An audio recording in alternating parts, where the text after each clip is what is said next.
कभी आपने गौर किया कि जो हमारी सैलरी आती है कुछ दिनों में गायब सी हो जाती है, कहाँ चली जाती है पता ही नहीं चलता है। इसलिए वो सैलरी 20,000 हो या 2 लाख है, आपकी सैलरी कितनी है फर्क नहीं पड़ती, लेकिन आपकी लाइफस्टाइल, हमारी लाइफस्टाइल ऐसी हो गई है कि सैलरी आती है वो गायब हो जाता है, पता नहीं चलता है कहाँ कौन सा भूत ले गया उसको। तो आज का वीडियो इसी पे है कि जो वर्ल्ड वाइड फेमस जो रूल है, बजट रूल है 50-30-20, उसके ऊपर ये जो है छोटा सा वीडियो है।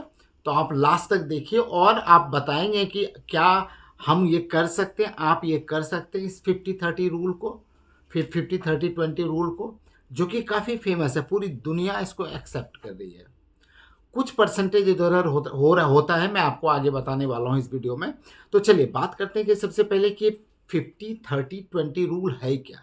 50-30-20 रूल जो है वो है आपका, यानी जो भी आपकी सैलरी आती है इन हैंड, इन कैश की बात कर रहा हूँ मैं, टैक्स वगैरह आप हटा के बात करें, टैक्स या फिर कोई पीएफ वगैरह में अकाउंट करता है, कोई ग्रेचुटी करता है, तो वो सारा आप माइनस करने के बाद जो इन हैंड सैलरी आती है उसका 50% आपके नीड्स पे जाता है।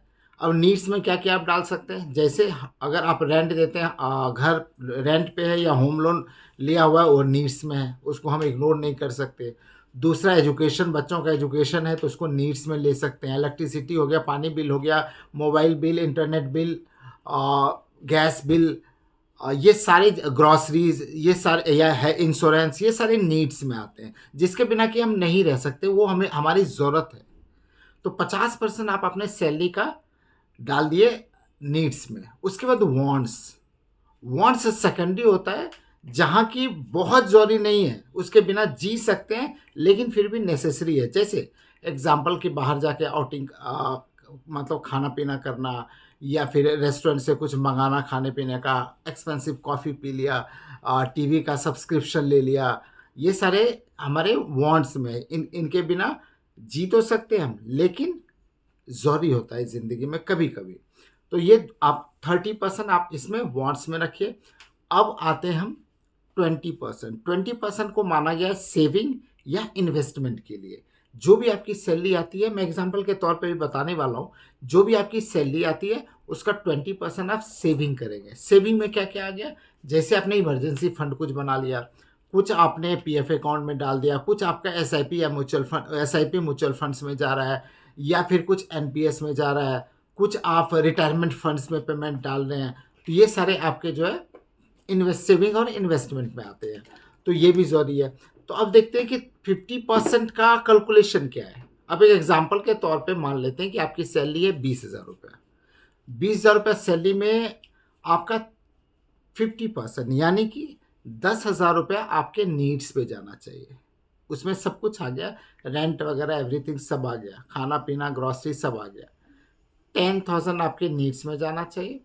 बच गया 30%। 30% में आप अपने लाइफ स्टाइल में लगा सकते हैं, जैसे मैंने आपको बताया, वांट्स कर सकते हैं, बाहर खाना पीना खा सकते हैं, बाहर से खाना पीना मंगा सकते हैं, टीवी का सब्सक्रिप्शन ले सकते हैं, एंड ऑल भी जो आपको अच्छे लगते हैं, घूमना फिरना वगैरह वगैरह, वो आपको 30% में हो गया, यानी आपका 6,000 रुपया के आसपास, 6,000, 20,000 का, हाँ, 6,000 रुपये के आसपास ये आप ये कर सकते हैं।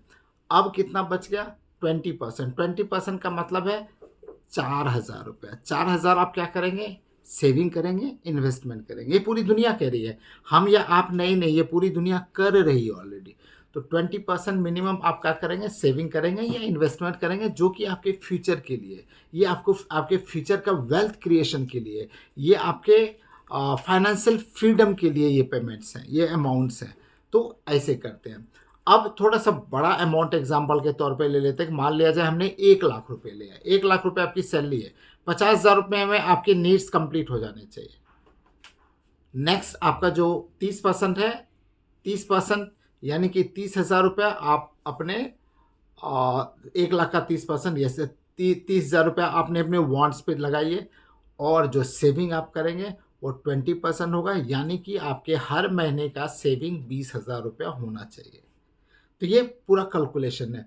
देखिए क्या होता है ना कि कुछ लोग स्टार्ट तो कर देते हैं, लेकिन फिर बीच में उसको तोड़ना पड़ जाता है। तो उससे पहले एक इमरजेंसी फंड बहुत ज़रूरी होता है, जो कि 6 महीने के आसपास, उस पर भी मैं एक वीडियो ले आऊँगा।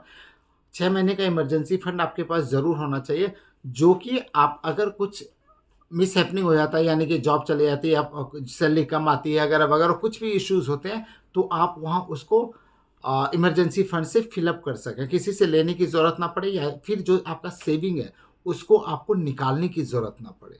तो आप इसलिए सबसे पहले इमरजेंसी फंड बहुत ज़रूरी होता है बनाना। उसके बाद फिर आपका ये अगर सेविंग और इन्वेस्टमेंट जो 20% मैंने बताया, अगर ये टूटता नहीं तो आगे अच्छे आपके रिजल्ट जो शो होंगे, कंपाउंडिंग का जो है पावर लगेगा इस पर, और फिर अच्छा खासा फंड्स आपके पास होंगे। तो ये आज का वीडियो था। और क्या लगता है कि आप कर सकते हैं ये? एक इम्पॉर्टेंट चीज़ और मैं बता देता हूँ कि अगर 50 के बदले अगर 60% लग रहा है, मेट्रो सिटीज़ में रह रहे हैं आप, 60% भी लग रहा है, तो 20-20% आप वांट्स और फंड्स को कीजिए। 60% नीड्स में, 20% वांट्स में, और 20% सेविंग एंड इन्वेस्टमेंट में। ये आप कैलकुलेट कर सकते हैं अपने अनुसार।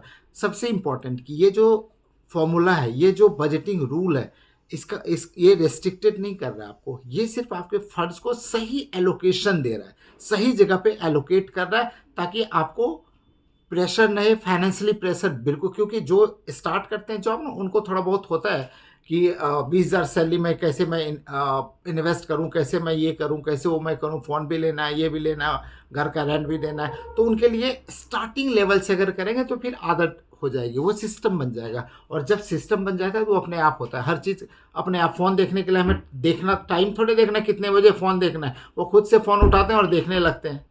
तो सिस्टम बनने के बाद आपका सब स्मूथ हो जाएगा। तो मेरी रिक्वेस्ट है, कोशिश कीजिए कि आप इस सिस्टम को यूज़ कीजिए, और बताइए कि क्या ये सक्सेसफुल है आपकी लाइफ में। इस वीडियो को शेयर ज़रूर कीजिएगा, हर लोगों के साथ शेयर कीजिए, और वीडियो को लाइक कीजिए, शेयर कीजिए जैसे मैंने बोला। और कमेंट में कुछ पूछना है आपको इसी रिगार्डिंग तो आप पूछिए प्लीज़, और सब्सक्राइब करना बिल्कुल मत भूलिए।